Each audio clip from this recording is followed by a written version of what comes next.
વસંત, મેં જે નંબર મોકલ્યો તે ટ્રેસ થયો? સારું, ટ્રાય કરતો રહે ને જે પણ હોય મને અપડેટ કરતો રહે. ઓકે.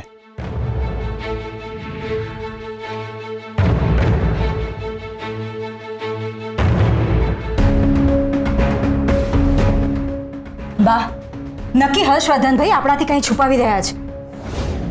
બાકી હર્ષવર્ધનભાઈની જગ્યાએ અમે હોત ને તો અમે તમને મોબાઈલ આપી દીધો હોત.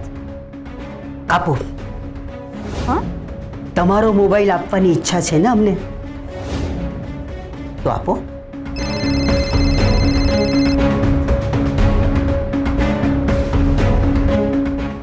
તમારા મમ્મીનો ફોન છે ને? હા. વેદિકા બહુ, અમારે તમને કંઈક આપવું છે. શું બા? એડવાઇસ. વેદિકા બહુ, આપણા ઘરના દરેક રૂમની, દરેકની જિંદગીની પ્રાઇવસી જળવાવી જરૂરી છે. બસ આ એક લાઈનની સલાહ તમને આપવી હતી. શક્ય હોય તો તમારા જીવનમાં ઉતારજો. જઈ શકો છો તમે.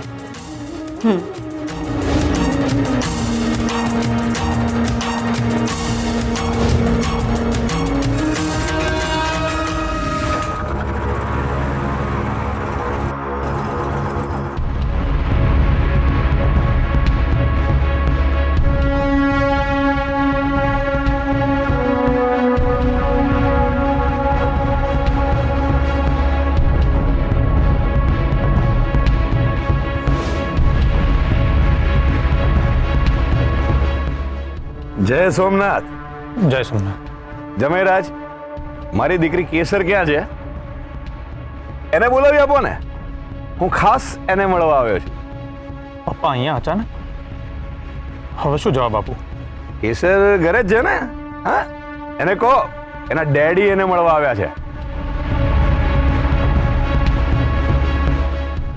અરે પૂતળાની જેમ શું ઉભા છો જમાઈરાજ? ગમે તેટલું મોડું થતું હોય પેલા જઈને મારી દીકરીને બોલાવી આવો. સર એ તો હા, કેસરને શું?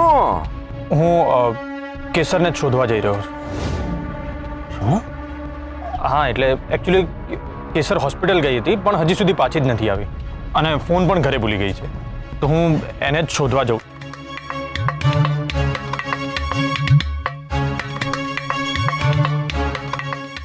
મોટી બેન, મને તો કેસરની ચિંતા થઈ રહી છે. ખબર નહીં ક્યાં હશે એ છોકરી. જવાબદારીનું ભાન જ નથી એ છોકરીને. જોયું બા, વધારે સ્વતંત્રતા આપવાનું પરિણામ? અમારા ડિયર દેરાણીને અમે વોકિંગના કપડાં પહેરીને ચાલતા જતા જોયા છે અને આપણા ઘરની પરંપરાના હિસાબે આવા કપડાં આપણી વહુઓને શોભતા નથી.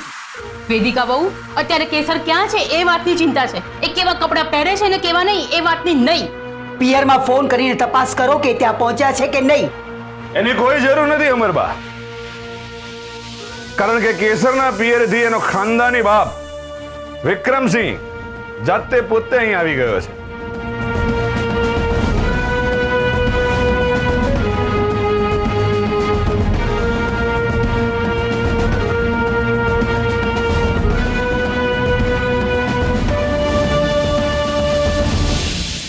અમરબા, આ ખાનદાની બાપના જય સોમનાથ.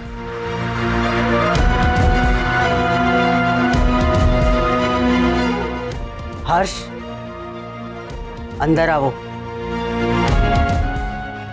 માફ કરજો, દીકરીના સાસરે હું વધારે પડતો રોકાઈ નહીં શકું, એટલે અમરબા મારે જે કંઈ પણ કહેવું છે એ અહીં જ ઊભો ઊભો જ કહીશ.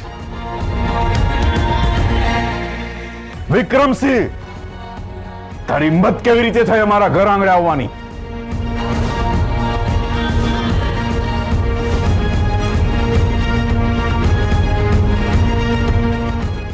સિંહના આંગણે સિંહ વગર આમંત્રણે જ આવે. સિંહ? અરે તું સિંહ નહીં, જંગલી શિયાળ છે, શિયાળ. અને શિયાળ જ્યારે એની જંગલની સીમાઓ છોડીને શહેરમાં આવે ને ત્યારે એને બક્ષવાનું ના હોય. ઉભો રે, તારી મહેમાન ગતિ અમે જ કરીએ છે. તારા હાથ ટાટિયા તોડીને અત્યારે જ જંગલમાં ફેંકી આવીએ છીએ. ના ના, એવું ના કરતા. ડરી ગયો. હા? એક લાચાર દીકરીનો લાચાર બાપ છો. ડરી ગયો.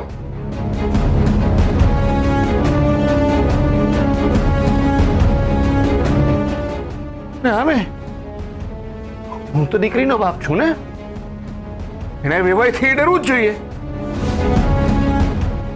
અબર બા, હા લાચાર બાપ એક વાત કહેવા જ આવ્યો છે. દયા કરો આ ખાનદાની માણસ પર. તમે કહેતા હો તો હું તમારા હાથ જોડું છું, તમારા પગે પડું છું. અરે આ શું કરો છો? અરે નાટક કરે છે, નાટક. ચાલ નીકળ અહીંયાથી. જતો રહીશ?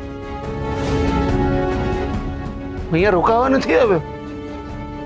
ભલે મારું ગમે તેટલું અપમાન થાય પણ બસ, અમારે બહાર ટાઈફા નથી જોઈતા. અંદર આવો.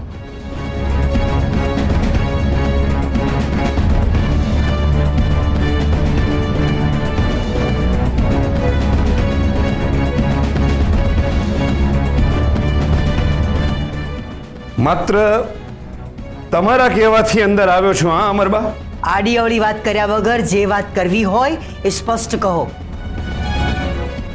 હું તો માત્ર એટલું જ કહેવા આવ્યો છું કે કેસર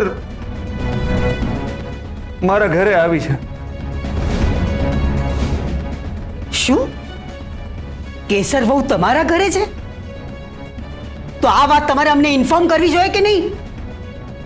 અમને કેટલી ચિંતા થાય છે એની. એક ફોન તો કરવો જોઈતો હતો ને. તમે બહાર મારી સાથે ખોટું બોલ્યા કે તમે કેસરને મળવા માટે આવ્યા છો, અને ઉલટાના મને સવાલો કરતા હતા કે કેસર ક્યાં છે. અરે જુઠ્ઠાણાની ફેક્ટરી છે આ માણસ. કરી લો, તમારે જેટલું અપમાન કરવું હોય એટલું કરી લો,